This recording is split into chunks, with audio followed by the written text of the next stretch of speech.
saludarlos. Por favor, me confirman si está todo bien con el audio. Todo bien, Dick. Buenas tardes. Sí, todo bien. Excelente. Bueno, les comento rapidito. Fíjense que hoy pensé que iba a dar la clase desde la oficina.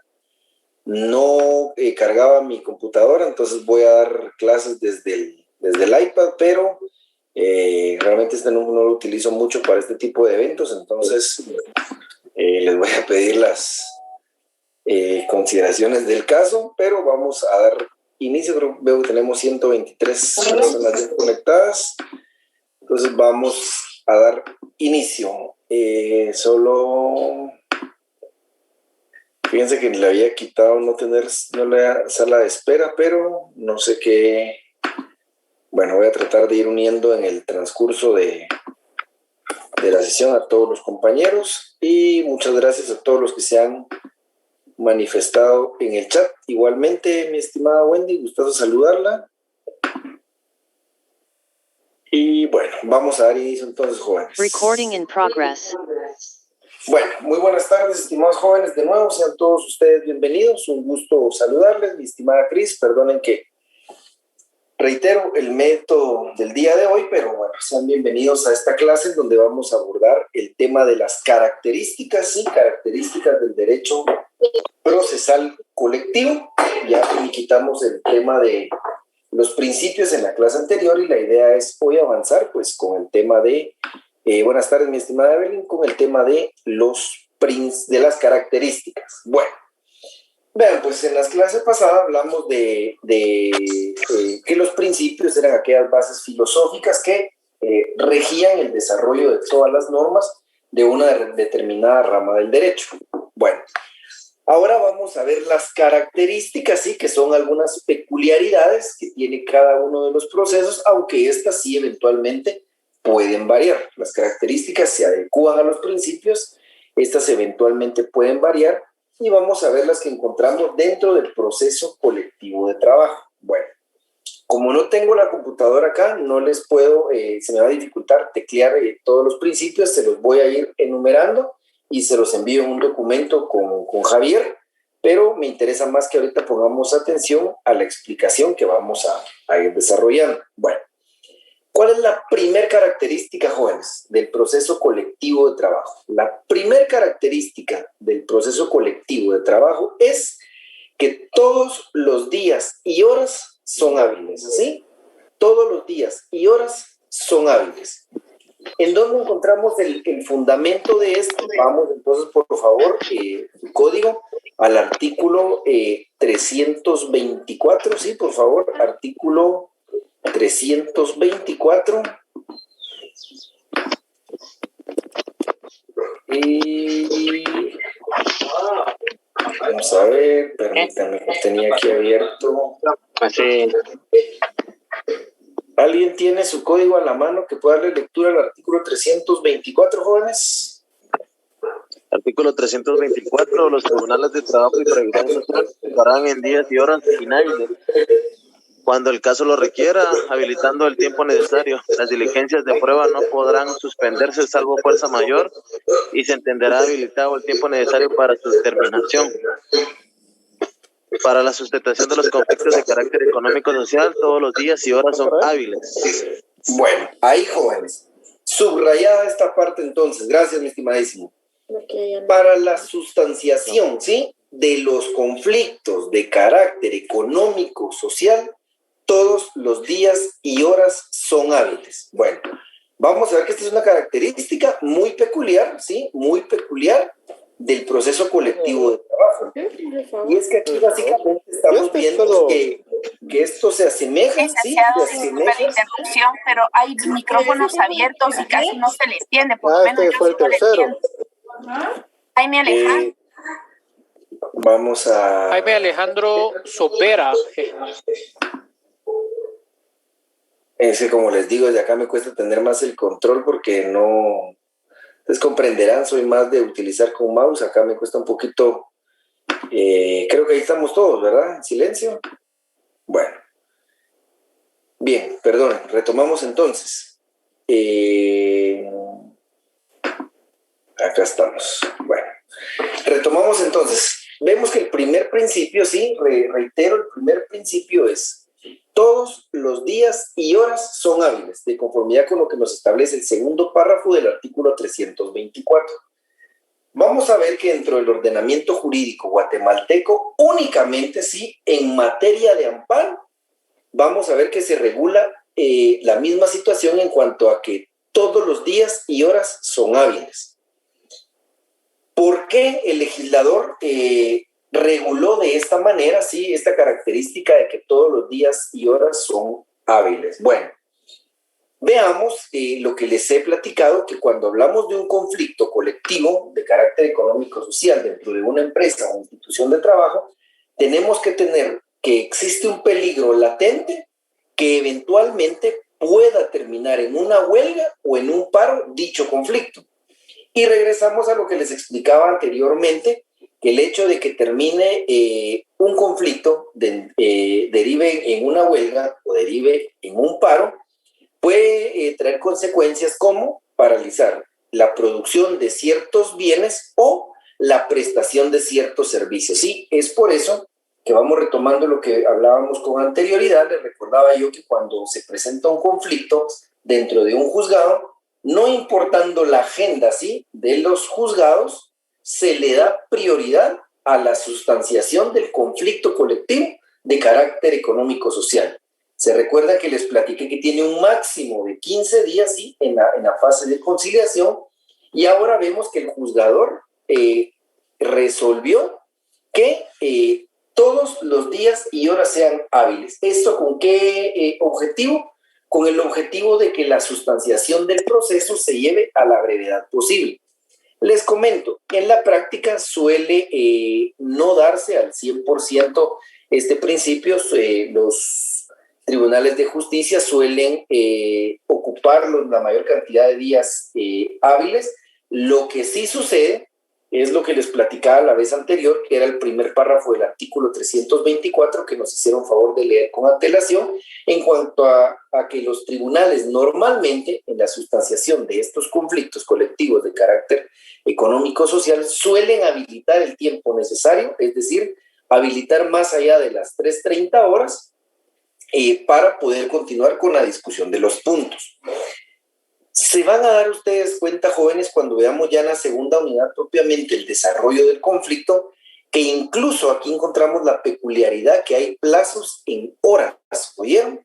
Hay plazos que se dictan en horas, que es algo que llama la atención, que es una característica también muy propia de este conflicto. Pero entonces, aunque en la práctica muchas veces el tema de los días no se realice, sí tienen que tener ustedes presentes, sobre todo cuando ustedes estén asesorando un sindicato ya en su fase profesional, que tienen que estar, cuando estén asesorando un proceso de esta naturaleza, tienen que estar al pendiente incluso en días y horas inhábiles, porque la ley establece, sí, que para sustanciar estos procesos, reitero, 324, todos los días y horas son hábiles, ¿sí? Creo que esta característica está sencilla, solo quiero aquí destacarles algo.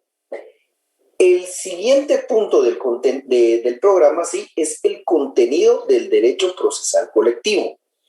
Ahí vamos a ver que nos habla, ojo ahí, de 3 procesos. Del conflicto colectivo de carácter económico-social, que es en sí ese proceso que les he venido platicando, que tiene una fase extraordinaria, que si no se llega a un acuerdo tenemos que asistir al juzgado, planteamos el conflicto, se lleva a una fase de conciliación. Ese es el conflicto colectivo de carácter económico-social. Ojo ahí. Y ese es el que regula el artículo 324. Solo dentro del conflicto colectivo de carácter económico-social es que regula que todos los días y horas son hábiles. Vamos a ver que existe un conflicto de carácter jurídico, ¿sí? Ahí ya no aplica el 324, y vamos a ver que existe el arbitraje. Aquí tampoco aplicamos el 324, ¿sí? La norma es clara en cuanto a que son días y horas hábiles única y exclusivamente, ¿sí? Cuando hablamos del conflicto colectivo de carácter económico-social. ¿Dudas o consultas, jóvenes? ¿Hasta ahí? ¿Hasta dónde vamos? Esta característica creo que está sencilla. ¿Alguna duda o consulta? Todo bien, Va, excelente, pues sigamos. Igual les mando los postulados, ¿oyeron? Bueno, siguiente principio, vean.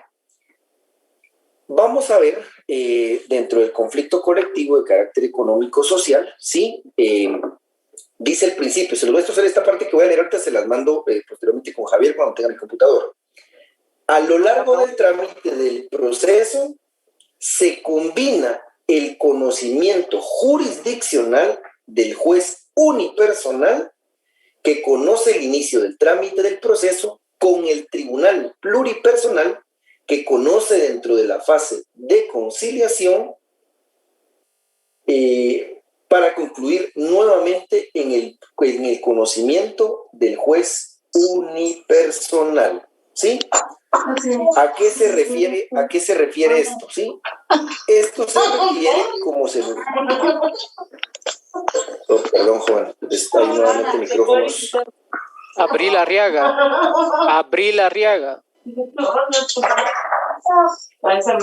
Véngase. Ahora Luisa Fernanda. Compañeros, a los que estamos presentes en la clase, por favor, atención a sus micrófonos porque nos interrumpen con la atención que todos nos debemos, el respeto, sobre todo al catedrático. Y perdón, de verdad que sí nos está causando mucho conflicto el tema de... Ahí estamos. Bueno, perdón, jóvenes, y sí, por favor, a los que tienen encendidos los micrófonos, se los vamos... Sí, buenas tardes. Mire, Lick, yo creo que usted ahí tiene, si usted es el que puede manejar esto, los puede silenciar a todos en general y hasta que quieran hacer preguntas puede liberarlos, así no se accidentalmente no se activan. Entonces mejor generalmente de una vez silenciados. Como sugerencia, Lick. Excelente, mi estimada Wendy. Lo que pasa es que aquí en el iPad no encontraba la opción, pero ya, acá está, silenciar todos. Gracias, oyeron, pero como les digo, estaba acostumbrado a la computadora. Bueno, continuamos entonces, pues jóvenes. Vean, ¿a qué se refiere entonces este principio? Esto se los expliqué la vez anterior. Les comenté que existe la peculiaridad dentro del proceso colectivo de carácter económico-social que planteamos el conflicto ante el juez de trabajo, ¿sí? De primera instancia, de trabajo y previsión social, el juez unipersonal. Vamos a ver en la siguiente unidad que en ese momento el juez tiene un plazo de 12 horas para convocar al tribunal de conciliación, ¿sí? Al tribunal, 3 personas. Llama a los 2 vocales para integrar el tribunal de conciliación y desarrollar esa fase del tribunal de conciliación. Pero existe la peculiaridad que si no se logra agotar, no se logra un arreglo en esa fase de conciliación, vemos que el proceso regresa cuando ya es el procedimiento para declarar si la huelga o el paro es legal o ilegal y posteriormente si es justo o injusto, que regresamos al control del juez unipersonal, ¿sí? Existe entonces esa modalidad mixta de quien conoce dentro del proceso, juez unipersonal.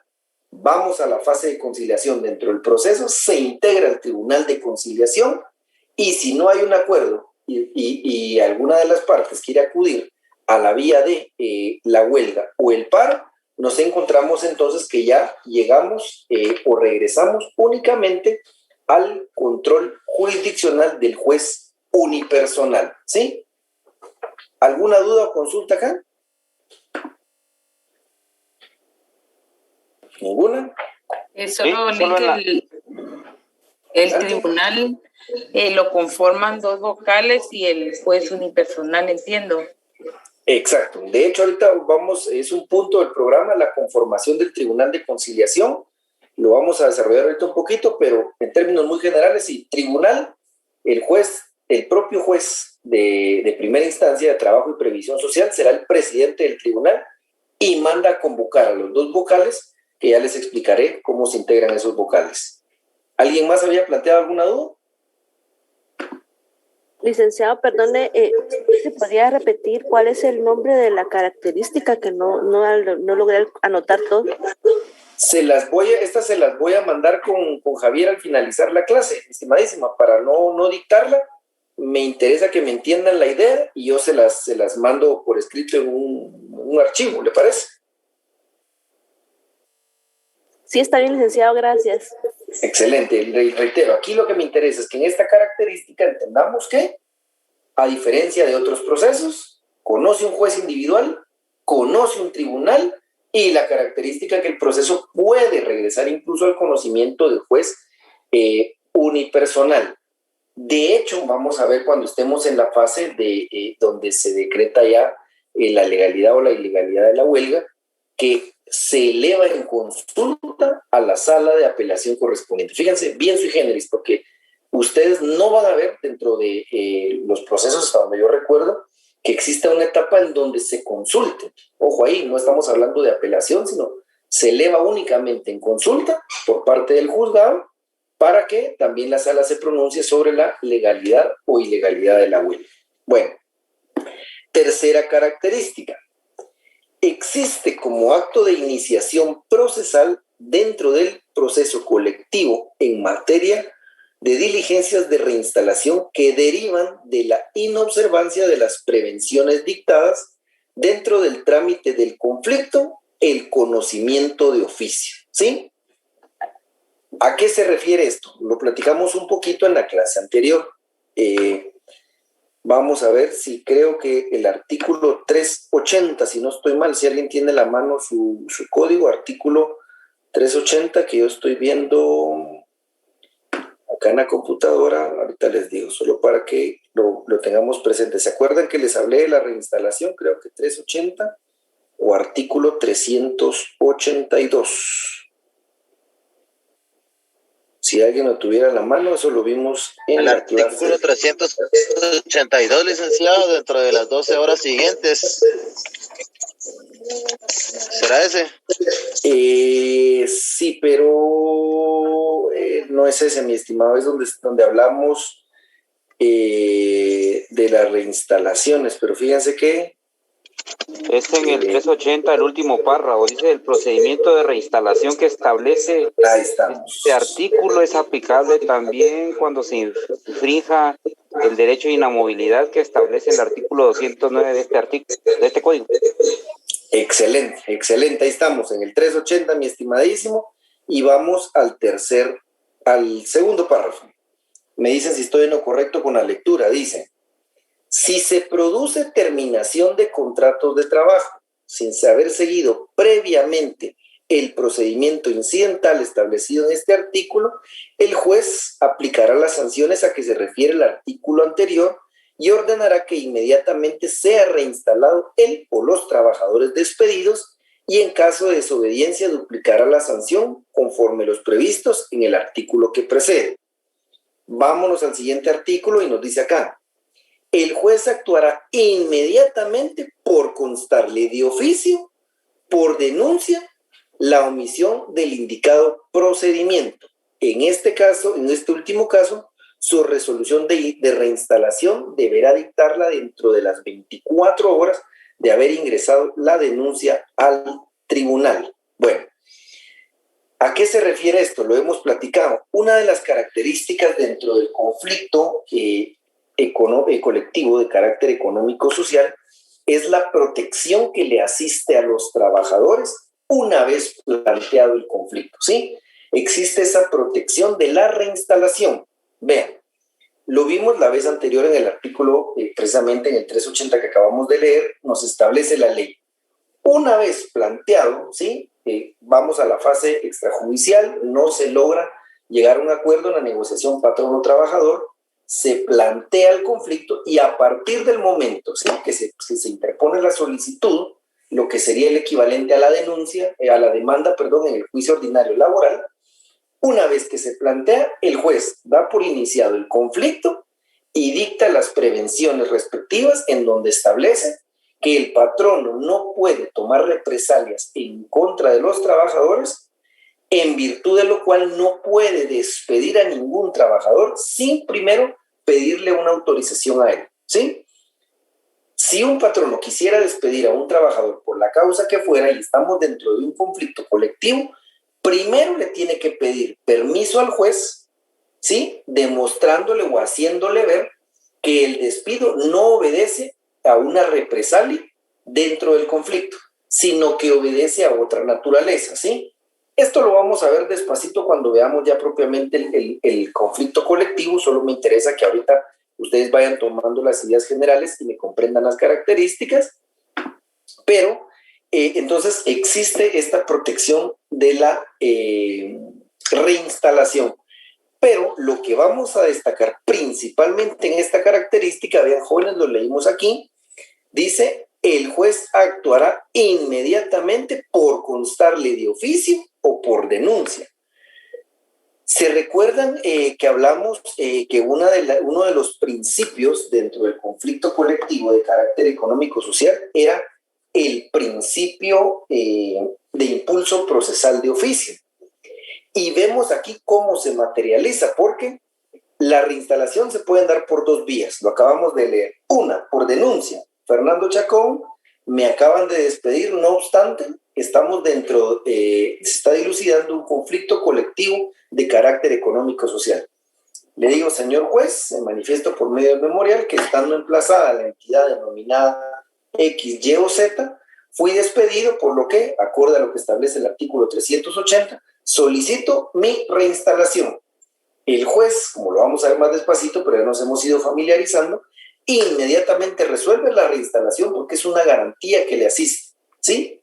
Y además nos dice el artículo que incluso de oficio, ojo ahí, que incluso el tribunal de oficio, si tiene conocimiento, puede dar la reinstalación, ¿sí? Supongamos que, ¿qué les digo yo? Es la entidad marca Patito. Está en una negociación colectiva, resulta que emplazan a la entidad y el patrono enojado no escucha consejos de los buenos abogados laboralistas y dice: no, yo no estoy negociando y para que aprendan voy a despedir a la mitad de los trabajadores. Resulta que al día siguiente se arma un pequeño relajo en la empresa, la prensa le da cobertura y el juez resulta enterándose por medio de la prensa que despidieron a la mitad de los trabajadores de una entidad emplazada. Como le consta de oficio, puede ordenar él, sin requerimiento de las partes, ojo, sin que exista un ruego de la persona afectada, puede ordenar la reinstalación inmediata, ¿sí? Puede ordenar la reinstalación inmediata. Es una de las protecciones que da el código, similar a lo que nos da la inamovilidad, que nos da el artículo 209, si no mal recuerdo, cuando estamos conformando un sindicato. Aquí en este caso también encontramos que existe una protección y reitero que incluso puede ser de oficio, ¿sí? ¿Dudas o consultas aquí, jóvenes? Licenciado, buenas tardes, les saluda Eddie García, mucho gusto. Adelante, mi estimado Eddie. Hay una peculiaridad dentro de este tema. En la iniciativa pública tendría que ser del mismo modo. ¿Cómo así, mi estimado? Perdón, no comprendí la pregunta. De primera mano yo conocí un caso en el cual hubo conflicto colectivo, pero se llegó a la instancia de solicitar a una jueza si se daba la huelga legal. Y dentro de ese término que hubo la prohibición de que despidieran, tomaran represalias y todo, hubieron despidos. No importa el reglón que era, pero hubieron despidos y nunca se dio la reinstalación de las personas. Ya pasó 3 años y aún están esperando para su reinstalación, ya que la institución como tal estaba poniendo todos los amparos posibles, ¿verdad? Sí, es que miren, mi estimado Eddie Giovanni, es lo que les decía la vez anterior. En la práctica suele ser, en todas las ramas del derecho, muy distante lo que está regulado en la norma versus lo que sucede en la práctica. En la práctica, ¿qué sucede? La garantía sí les asiste a los trabajadores. Lo que pasa es que hacen la denuncia, porque vamos a ver que el código nos habla de la palabra denuncia, eso lo vamos a ver en la segunda unidad, la denuncia de reinstalación. Y el juez, digamos, por la carga de trabajo, que es entendible porque son muchísimos los expedientes, resulta que estará viendo esos oficios tal vez al mes, 2 meses de que la persona fue despedida. Ordena la reinstalación, en tanto esta se notifica, pero como es un auto, es una resolución apelable, normalmente el patrono la apela, no obstante sabe muchas veces que no le asiste la razón, apela, y no conforme con que a los meses la apelación sale denegada, se procede a acudir a la vía del amparo, y cuando el amparo se deniega, a la apelación de amparo. Hay muchas entidades, le comento, mi estimado Giovanni, que ya están utilizando como norma que si no otorgan el amparo provisional, reinstalan a las personas, porque saben de todas maneras que van a venir reinstaladas a los años. ¿Y eso en qué deriva? En pagar salarios dejados de percibir, porque efectivamente eso sucede. Regresan a los 2 o 3 años y la entidad o la institución está obligada a pagarle todos los salarios que dejaron de percibir. Pero es por ese tema de la demora en los juzgados y en los tribunales constitucionales de amparo, mi estimado Eddie Giovanni. Aquí Freddy nos está poniendo un poquito ahí con la experiencia que tiene. Gracias, mi estimado Freddy. ¿Alguna otra duda, consulta? Esto me llevaba también al primer punto donde decimos que todos los días y horas son hábiles. Por la carga de trabajo, ¿puede llegar a afectarse los plazos que tenemos? Ojo ahí, excelente pregunta, mi estimado Eddie Giovanni, buenísima pregunta, y ojo que esto puede ser pregunta de examen. El 324 nos regula, excelente pregunta, mi estimado Giovanni, que era el ejemplo que yo les daba. El 324 regula que son todos los días y horas son hábiles en la sustanciación del conflicto colectivo de carácter económico-social. Únicamente dentro del conflicto, ¿sí? Ya no aplica para los procesos de reinstalación o cualquier otra incidencia que se pueda dar dentro del proceso. Regresamos a la explicación original que la naturaleza del legislador fue, sé que si existe un conflicto dentro de una empresa de trabajo, lo que les digo, puede derivar en huelga, en paro, pues se pueden afectar servicios, se pueden afectar bienes, la estabilidad social de todos los trabajadores, etc. Por eso prevé esa norma que se aplique como establece el 324 únicamente al conflicto colectivo de carácter económico-social. Para el tema de las reinstalaciones, por ejemplo, ya no aplica esta norma del 324, mi estimado Eddie Giovanni. Muy buena pregunta. No sé si quedó claro ahí. Y ojo, jóvenes, me interesa muchísimo que les vayan quedando claras estas particularidades. Si ustedes tienen dudas, me dicen con muchísimo gusto. Adelante. ¿Alguien iba a hacer alguna pregunta? Bueno. Siguiente. Este también un poquito facilito, se los leo y les reitero, les mando el documento. Establece, aunque en el trámite del conflicto colectivo de carácter económico-social no es exigible la asesoría profesional, sí lo es en el caso de que el procedimiento colectivo eventualmente concluya en el arbitraje, ¿sí? Bueno, miren pues, ¿se recuerdan hace un año o el semestre pasado cuando vimos el tema del auxilio profesional dentro del ámbito del derecho procesal del trabajo? Vimos que no es necesario, ¿sí? Que no es necesario el auxilio profesional. Pero dentro del conflicto colectivo de carácter económico-social es obligatorio acudir con abogado cuando vamos al arbitraje, ¿sí? Cuando vamos al arbitraje. Es decir, puede el sindicato pedirle al patrono que negocien un pacto, se sientan extrajudicialmente, ¿sí? No es necesaria la presencia de un abogado. Pueden ellos dos fácilmente hacer sus discusiones y conclusiones. No llegan a un acuerdo, plantean el conflicto colectivo ya en los juzgados respectivos, se conforma el tribunal de conciliación y ya el tribunal se sienta con patrono y trabajadores a ver el pliego de peticiones y tratar de proponerles fórmulas ecuánimes para solucionar el conflicto. Ahí tampoco es obligatoria la presencia de un abogado. El siguiente paso, posterior a la conciliación, como les dije, existen dos rutas. Una, que se busque la ruta de la huelga para el caso de los trabajadores o el paro para el caso de los patronos, o acudir al arbitraje.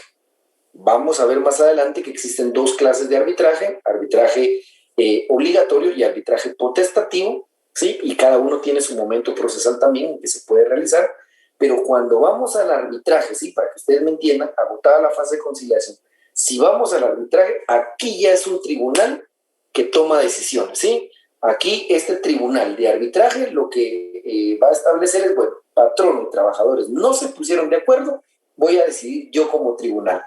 En esa etapa procesal es obligatoria la comparecencia de un abogado. En el resto del proceso no requiere la asistencia de un abogado. ¿Quedó claro este principio? Perfecto, gracias. Creo que están bastante sencillos los principios ustedes. Y espero que nos dé tiempo a terminar. Siguiente, se los leo y se los envío. Existen dentro del conocimiento del proceso jueces letrados, es decir, jueces de derecho, y jueces legos, jueces de hecho. ¿A qué se refiere esto, pues, jóvenes? Vamos a encontrarlos con esta otra particularidad dentro del conflicto colectivo de carácter económico-social.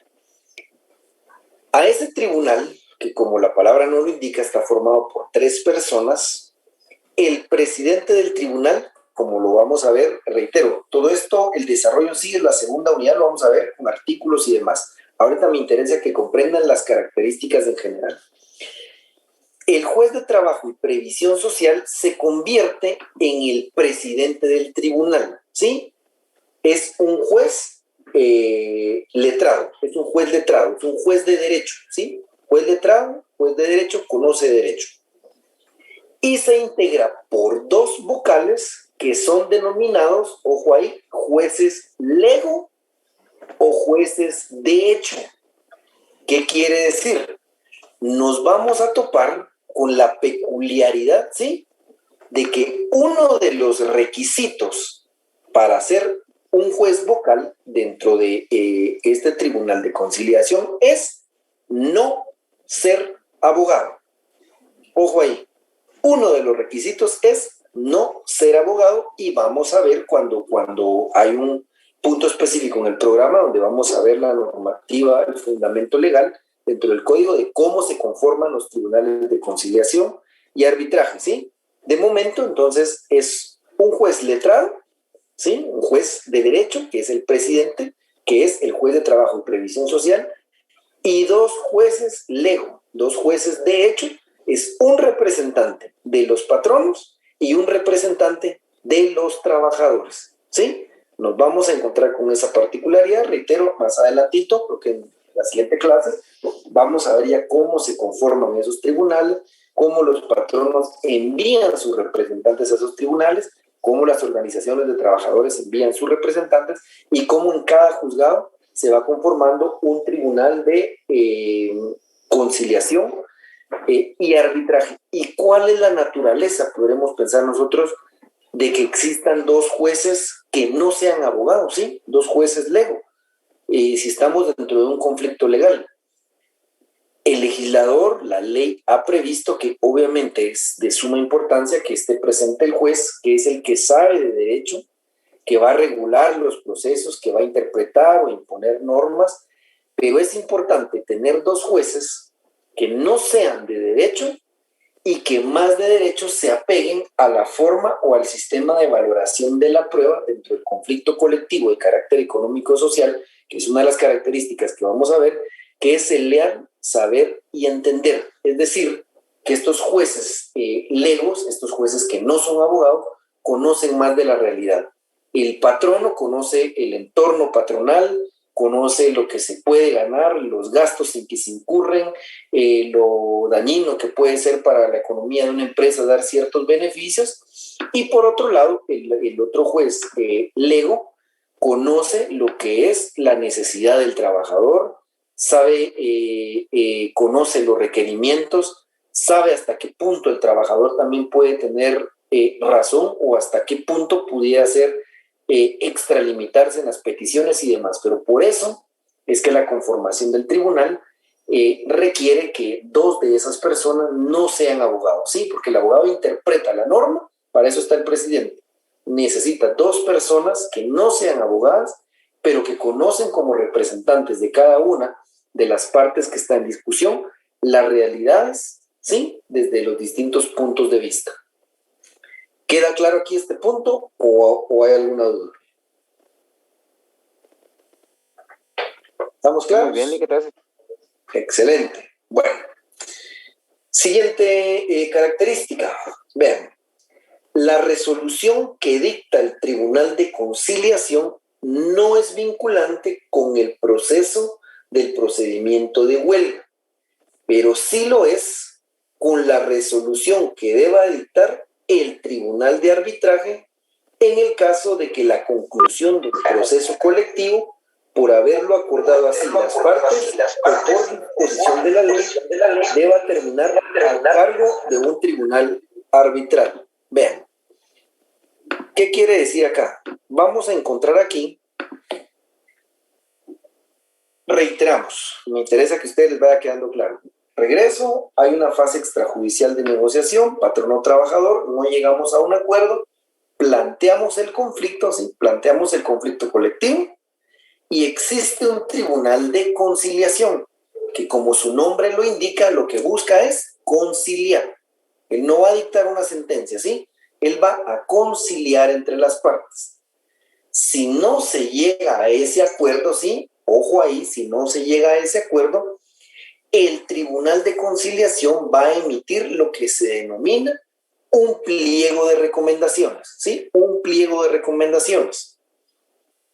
Si acudimos a la fase de la huelga o del paro, ese pliego de recomendaciones que emitió el Tribunal de Conciliación no es vinculante.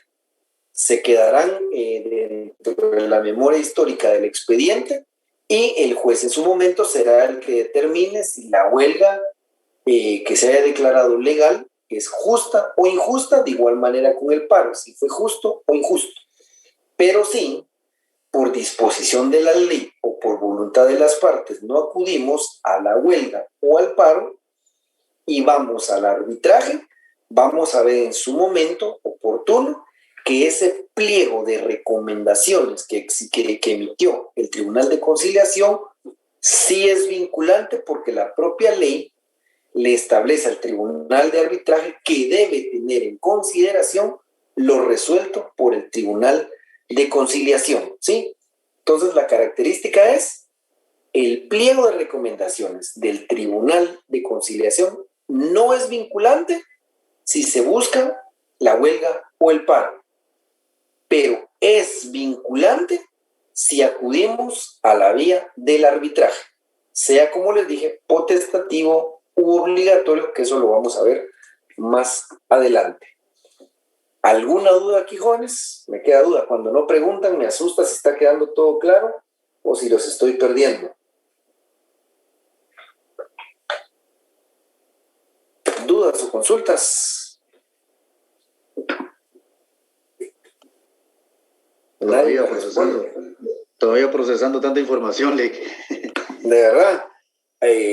Repetimos algún punto, regresamos. Ustedes díganme con toda la confianza, si algo no va quedando claro. Esta característica, licenciado, esta última característica de cómo se integran los tribunales de conciliación y arbitraje, ¿verdad? Ajá. Esa es una característica, pero no cómo podía resumirse esa característica. No quisiera resumir. La característica es básicamente el enunciado que les di al inicio y que les voy a enviar.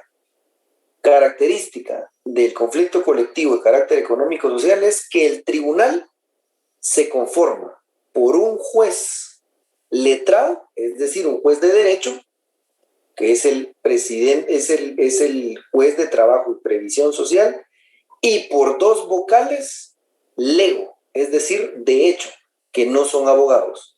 Uno representante de los patronos y uno representante de los trabajadores. No sé si esa es la característica, mi estimada Mirna. No sé si quedó claro ahí. Quedó claro, gracias. Licenciado, Adelante, adelante. Con una consulta, estaba leyendo el artículo 295 que dice designación de miembros de los tribunales. Esto me trae una duda. Menciona que uno de tribunal se integra por el juez unipersonal y un representante de los trabajadores y un representante del patrono. Dice este artículo que estos representantes, tanto del patrono como, y de los trabajadores, ellos ya deben de saber quién va a representarlos en caso de que se llegue a esta etapa. Esa es mi duda, porque en este artículo dice que ellos tienen que designar a esas personas a finales del mes de noviembre de cada año. Y la Corte lo publica en enero. Así es. Sí. Mire, mi estimado Edgar, por eso les digo, ahorita me interesa que entiendan las características. La característica aquí como es juez de derecho y 2 jueces de hecho, 2 jueces lego. Hay un punto específico, si ustedes revisan en el programa, hay un punto que se denomina conformación de los tribunales de conciliación y arbitraje. Ahí es donde vamos a revisar la normativa que usted acaba de leer. Cómo los patronos y trabajadores envían en el mes de noviembre, la Corte publica en enero, cuáles son los requisitos, y que en cada juzgado debe haber un tribunal. Ahí ya les explico todo eso a detalle, mi estimado Edgar. Nítido, me adelanté, está bien, gracias. Sí, no, excelente, porque quiere decir que están leyendo el código muy bien, que esa es la intención que siempre hemos hablado. Como les digo, ahorita por eso, si se dan cuenta, no agotamos tanto la norma, porque lo que me interesa es que entiendan las características como tal. Todo lo demás que hemos platicado en la segunda unidad, incluso, algunas todavía aquí en la primera unidad, lo vamos a ir viendo a detalle dentro del proceso, ¿vieron? Ahorita, las características. Excelente, mi estimado Edgar. ¿Alguna otra duda, consulta, jóvenes? Ninguna. Ya salieron algunas dudas ahí y eso fue bueno. Sigamos entonces. Sí, adelante, mi estimado Gabriel. Con la última característica, ¿será que nos podría explicar de nuevo? Lo que pasa es que me quedé un poco sin señal y no logré escucharlo completo. No, excelente, mi estimado Gabriel. Bueno, miren pues, la última característica que vimos es en cuanto a que la resolución que dicta el Tribunal de Conciliación no es vinculante con el procedimiento de huelga o de paro, pero sí lo es con la resolución que deba dictaminar el Tribunal de Arbitraje. ¿Qué les decía entonces? Bueno, planteamos el conflicto, ¿sí? Planteamos nuestro conflicto, ya vimos que el juez unipersonal califica, en ese momento manda a integrar el Tribunal de Conciliación y el Tribunal de Conciliación, vamos a ver más adelante, está en contacto con patrono y trabajadores. Propone fórmulas ecuánimes de arreglos y puede ser, digamos, en este caso obviamente no habría un acuerdo total sobre los puntos en discordia, entonces este Tribunal de Conciliación emite un pliego de recomendaciones, ¿sí? Ellos no emiten sentencia porque el proceso tiene que seguir para encontrar una solución. Ellos emiten un pliego de recomendaciones. Si los trabajadores o patronos optan por seguir el camino de la búsqueda de la huelga o el paro, este pliego de recomendaciones no es vinculante, ¿sí? Les decía yo que se queda como un mero archivo dentro del expediente, porque aquí ya tendrá que ser el juez unipersonal el que determine la justicia o injusticia del movimiento, sea huelga o sea paro. Pero sí, terminada la fase de conciliación, las partes deciden ir al arbitraje o, si por mandato legal, que eso lo vamos a ver despacio, tienen que ir al arbitraje, que hay algunos trabajadores que no pueden ir a la huelga, eso lo miramos en la segunda unidad. Si vamos a la fase de arbitraje, vamos a ver en su momento que la ley establece que ahí sí es vinculante el pliego de recomendaciones que emitió el Tribunal de Conciliación. Vamos a ver que, de verdad, una disculpa porque me quedé sin mis insumos, de verdad que yo tengo un problema que me ubico muchísimo en mi código y me cuesta en otro código, pero vamos a ver si lo encuentro aquí rapidito. No, se los voy a buscar mejor en mi código. Es que Creo que está acá.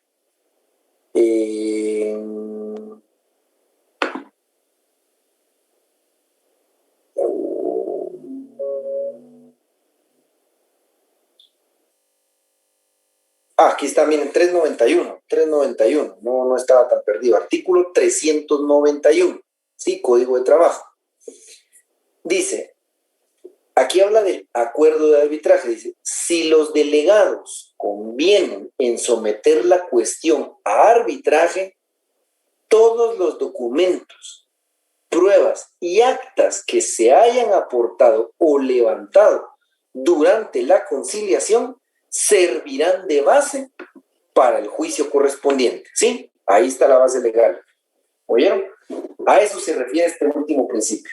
Si nos vamos al arbitraje de conformidad con este artículo, sí es vinculante lo recomendado en el pliego de recomendaciones por el Tribunal de Conciliación.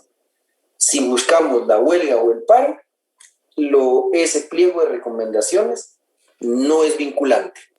Licenciado. ¿Quedó claro ahí, mi estimadísimo? Disculpe, tal vez uno se confunde por la palabra vinculante, ¿no? Y tal vez se crea confusión.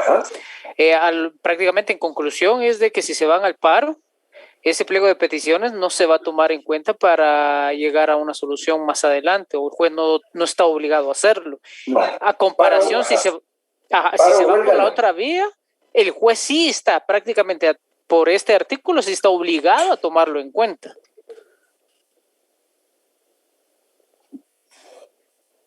Exacto. De conformidad con el 391, el Tribunal de Conciliación tiene que tomar de base, dice, todo lo actuado por el Tribunal de Conciliación. Ese pliego de recomendaciones lo tiene que tener a la vista el Tribunal de Arbitraje y con base en ese pliego resuelve. Buenas noches. Disculpe una pregunta. ¿Será posible que repita la característica donde indicaba que si es obligatorio acudir con un abogado? Es que no sé si es en la etapa de arbitraje que mencionó o en qué etapa de conciliación. No, ahí estamos, mi estimado Alexander. Cuando mencioné esa característica, les mencioné que la etapa donde es obligatorio asistir con abogado es la etapa del arbitraje. Si vamos al arbitraje, ahí es necesaria forzosamente el acompañamiento legal de un abogado. ¿Sí entendió bien la idea, mi estimado Alexander? No sé si solo esa era la duda o... Sí, en realidad no estaba seguro si era obligatorio o no era obligatorio. No estaba si lo apunté bien, pero gracias, Lick. En el arbitraje es obligatorio, jóvenes. ¿Alguna otra duda o consulta que tengamos? Vean, jóvenes, nos quedaron 3 características pendientes que de verdad tampoco se las puedo dar corriendo en 4 minutos. Entonces yo diría que si bien es cierto, ustedes empiezan exámenes el día martes, sí tendríamos que tener clase el próximo miércoles previo a nuestro examen de lunes. Ahí agotaríamos las 3 características que nos quedan y el contenido de el derecho procesal colectivo. Ya dejaríamos la integración de los tribunales probablemente para la siguiente unidad. Entonces sí nos veríamos el próximo miércoles. Lunes tenemos descanso, eso nos perjudica también, aunque la facultad no se ha pronunciado. Si gustan vamos a estar expectantes si hay o no descanso. Si no hay descanso tenemos clase lunes, si hay descanso tenemos la clase miércoles, ¿sí? Para agotar los temas que nos hacen falta. Y reitero, hoy me atrasé porque les decía al inicio, me tocó dar clases desde el iPad y realmente no suelo utilizarlo mucho para estos temas. Estoy ya muy familiarizado con la computadora y ahí tuve un inconveniente. Entonces, Recording stopped. ¿Otra duda o consulta, jóvenes? Tenemos unos minutitos, pero sí tenemos que... Discúlpele que es un poquito fuera del tema con lo del feriado, que lo pasaron para el lunes. Es opcional para las empresas privadas que sí lo den el lunes. Pero sí. me imagino que como hay un pacto colectivo, condiciones de trabajo de los trabajadores de la San Carlos, ahí estipula que cuando es domingo creo que se corre para lunes, ¿verdad, Alex? Si estoy mal. En AUSAC suelen correrse, bueno, en el estado en general, ¿lo vieron? Suelen correrse todos los descansos, Ahora en la iniciativa privada, no me estimé, que alguien me preguntaba, no necesariamente. Como realmente el día de la localidad es el 15 de agosto. El día del festejo es el domingo. ¿Alguien me preguntaba eso ahí? Sí, muchas gracias. Licenciado, buenas noches. Buenas noches. Licenciado, con el asunto el material que nos va a proporcionar usted, ¿ese sí nos lo va a mandar en recurso de mañana o cuándo? Sí, sí. Disculpe. Sí, yo sí. Bueno, miren, puede ser que hoy ya no lo logre porque por la hora, francamente no sé si paso hasta zona 10 a mi oficina, pero si no, a más tardar mañana se los envío. ¿Oyeron?